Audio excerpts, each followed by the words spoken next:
మనందరం ఖచ్చితంగా బిర్యానీ తినడానికి చాలా ఇష్టపడుతూ ఉంటాం. కానీ బిర్యానీ తినేటప్పుడు పెరుగును కూడా ఖచ్చితంగా తీసుకోవాలి. ఎందుకు అంటే ఇప్పుడు నేను చెప్పే కారణాలు వింటే మీకే తెలుస్తుంది. బిర్యానీని మనలో చాలా మంది ఇష్టంగా తింటారు. రకరకాల వెరైటీలతో ఎంతో రుచికరమైన బిర్యానీలు హోటళ్లలో లభ్యమవుతున్నాయి. అక్కడ రుచి కోసం మసాలా దినుసులను, సుగంధ ద్రవ్యాలను బాగా దట్టంగా వేస్తారు. బిర్యానీ తినేటప్పుడు పెరుగును తప్పకుండా ఎందుకు తినాలంటే పెరుగు గుండె ఆరోగ్యంగా పనిచేసేందుకు సహాయపడుతుంది. ఇది కొలెస్ట్రాల్ లెవెల్స్ని క్రమబద్ధం చేయడానికి సహాయపడుతుంది. పెరుగుని రెగ్యులర్గా తీసుకోవటం ద్వారా గుండె ఆరోగ్యంగా ఉంటుంది. పెరుగు శరీరానికి చల్లదనాన్నిచ్చి జీర్ణశక్తిని పెంచుతుంది. తర్వాత ఆహారాన్ని శరీరం గ్రహించేందుకు సహాయపడుతుంది. నిజానికి బిర్యానీ లాంటి స్పైసీ ఫుడ్ తిన్నప్పుడు పెరుగు తీసుకోవటం చాలా ఉత్తమం.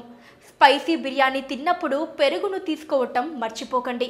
ఎందుకంటే అది మన పేగు పొరలు మసాలా ఘాటు వల్ల దెబ్బతినకుండా కాపాడటంలో కీలక పాత్ర వహిస్తుంది.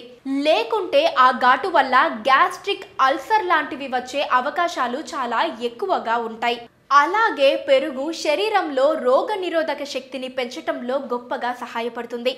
మహిళల్లో ఈస్ట్ ఇన్ఫెక్షన్స్ను నివారిస్తుంది. పెరుగులో కాల్షియం, ఫాస్ఫరస్ అంశాలు అధికంగా ఉంటాయి. కాబట్టి ఈ రెండు కూడా ఎముకలను, దంతాలను బలోపేతం చేయడానికి సహాయపడతాయి. అటువంటి సమస్యలను నివారించుకోవాలని కోరుకుంటున్నట్లయితే రెగ్యులర్ డైట్లో పెరుగు చేర్చుకోవటం ఉత్తమమని ఆరోగ్య నిపుణులు అంటున్నారు.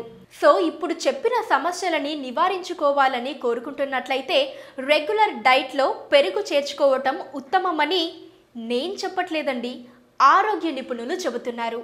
పక్కనే ఒక గంట సింబల్ కనిపిస్తుంది కదా, దాన్ని నొక్కారనుకోండి మేం చేసే వీడియో అప్డేట్స్, నోటిఫికేషన్స్ అన్నిటితో మీ డివైస్లో వాలిపోతాం.